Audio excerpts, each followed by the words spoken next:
What's going on, guys? Pernell with Busted Nuts RC, and pretty excited about this one. I have a car that I really liked. I couldn't find a truggy. I actually ordered the lossy truggy 3 times from 3 different stores. They all canceled because they said that they didn't have it in stock. Then I was told that it was discontinued. I don't know, so I gave up. I didn't want to wait any longer, so I got something else to show you. And it turned out to be really good. I'm pretty excited about it. But before that, thank you all that have subscribed recently. I appreciate it. And hopefully you find these videos interesting, entertaining, I don't know, whatever it is. Don't forget to like, dislike, comment, put any suggestions in the comments, please, if you want to see something specific. But for this video, we're going to be looking at another Nitro 1.8 car. This time is a buggy. So there's more buggies than truggies available. So if we continue to do buggies, there's plenty of them to do. So I don't know, you guys let me know. Somebody suggested the HPI truggy. I'm gonna try and get my hands on one of those. I just realized that the places I looked, they were out of stock. So yeah, we will see. So anyway, let's get this started. This is what I got for you guys.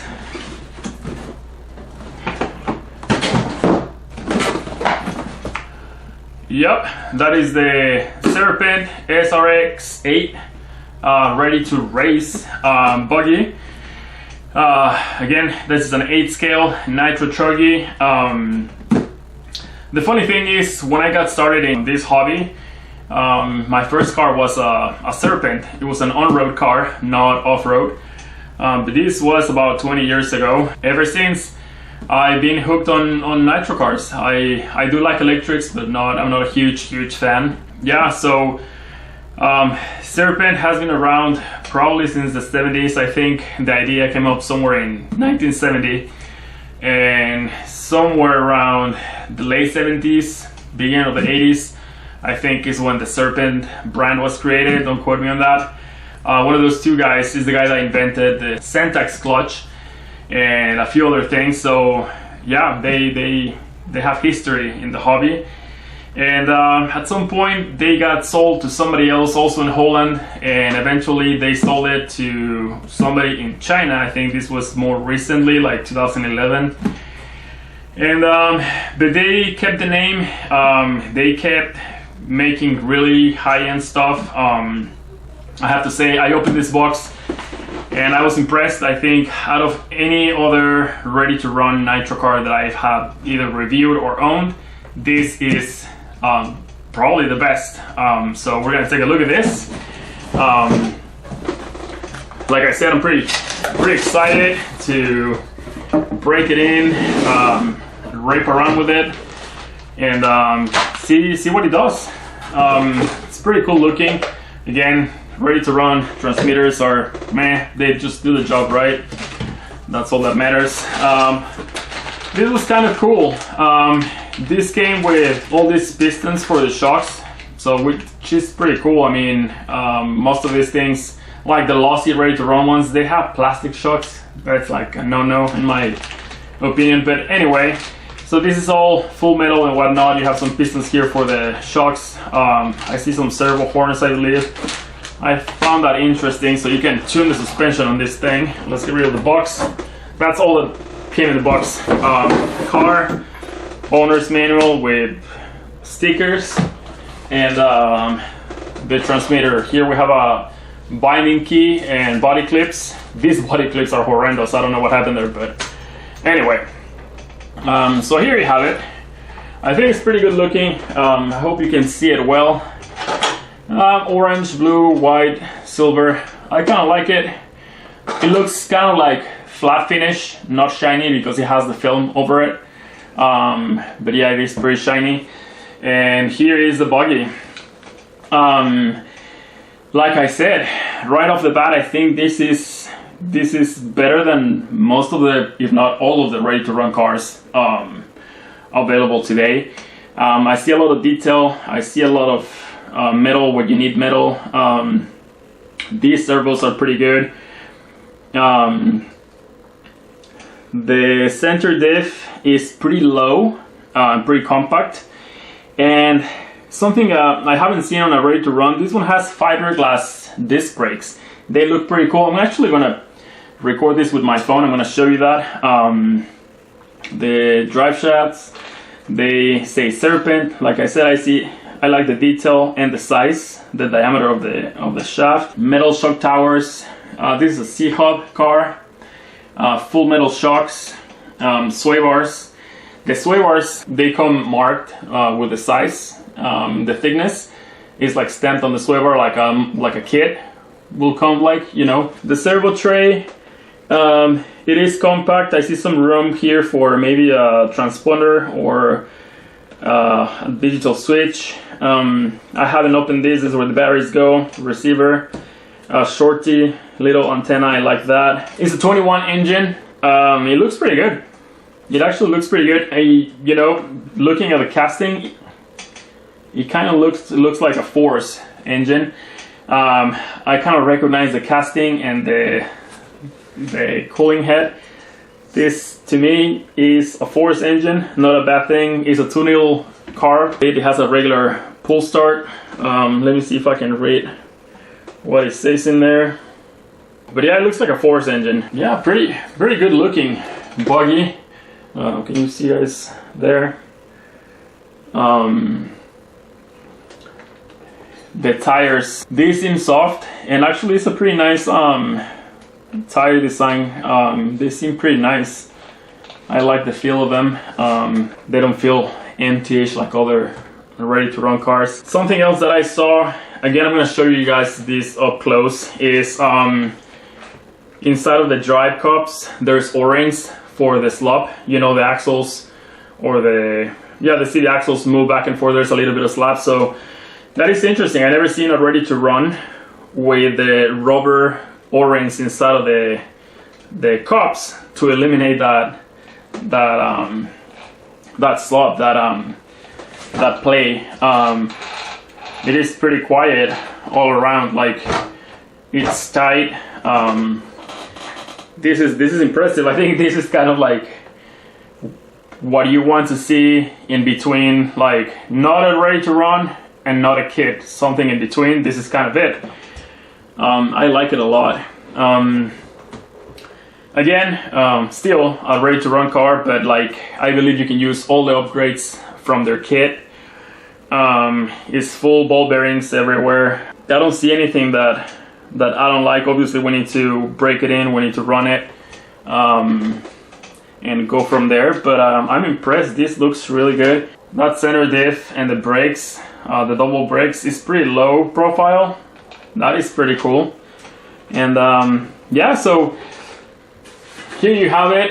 Now we're gonna go ahead and I'll record this with my phone so you can see it up close.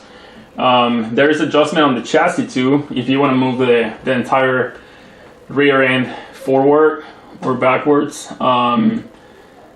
You know, that is pretty neat for a ready to run car. I love the finish on the chassis, but yeah, I'm impressed. This looks phenomenal for a ready to run buggy. In contrast, I have owned the Kyosho MP9, I believe the Team Energy, if you guys have seen that one, Lossy, Ofnas, Hovaos, you name it, and this by far feels and looks way superior. So we're gonna go from there. Yeah, this is it.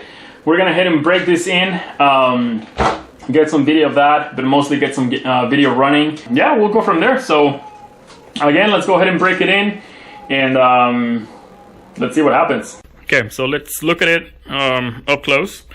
This is a C-Hub car. There is plenty of adjustment. It comes with 0 offset in the front and like -2, -2 in the back.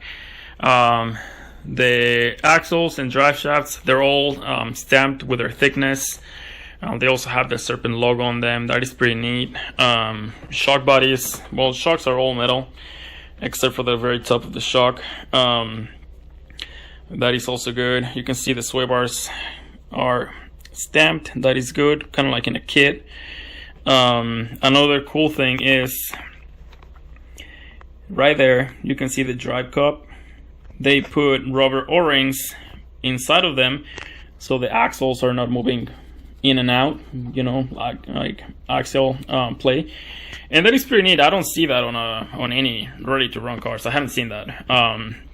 Also, you can see down there the end of the soy bar, the end link that goes to the bottom has a ball cup, which is pretty neat. That makes it tighter, more control instead of just like a little floppy regular end link. That is neat. Servo tray, super low profile. I like that. I believe that is pro for a digital switch or transponder. Low profile antenna. Something pretty neat is those brake discs. They are fiberglass. Look at that. I wonder how that's gonna work. There's the other one, fiberglass. The diff is pretty low profile. I like that. This engine, again, to me this feels like a Force engine. I kind of like that. Casting is familiar, the carb and the design of the cooling head. That looks like a Force engine to me, but if you know who makes these engines and it's not Force, let me know.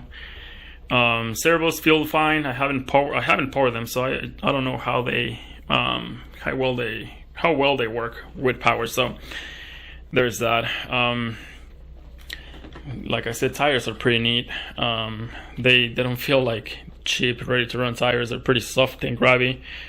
So yeah, I think this is an excellent purchase for the price. I mean, $469, whereas the MP9, if you can find one, the Kyosho MP9 is like $500, and it's definitely not like on this level. So there is that. We're gonna go ahead and break this in and yeah, see how it does. If you guys have any questions or anything, just leave it in the comments.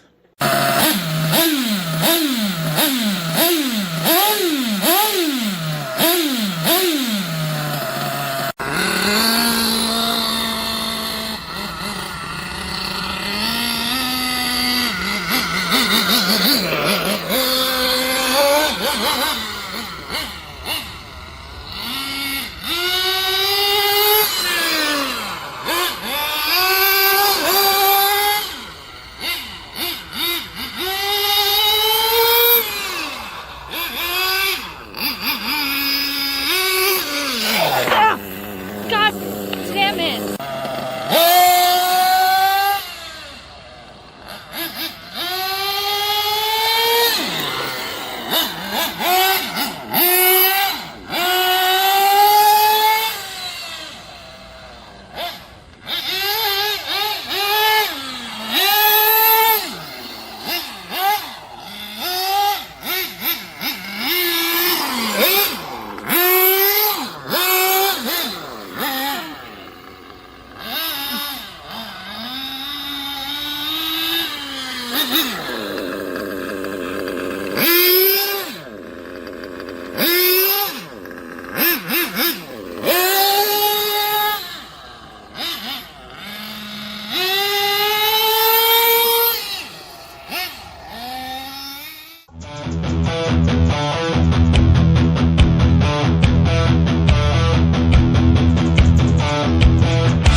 Hey guys, so here it is. I broke it in, I played with it, and I think it's great. I think this is definitely the best ready to run 8-scale Nitro Buggy in the market, hands down. I mean, I feel like I can say that because I own the Lossy, I own the MP9, I had Team Energy, Hobaos, Ovnas. I think ready to run, this is hands down the best. I couldn't even find any cons. It is high quality all around. I mean, suspension is phenomenal. Even the tires are good. The engine is pretty decent for what it is. Yeah, it is a great car. The price point is excellent. It's $469 for a car that is, I'd say, like miles ahead of the MP9 that is $500. The Team Energy, it's about I think like $489 or $479. The Lossy is also about $469. I know Hobao has the VS2, and I think it's $600, and it's ready to run. I haven't had that car. Maybe we can review it at some point.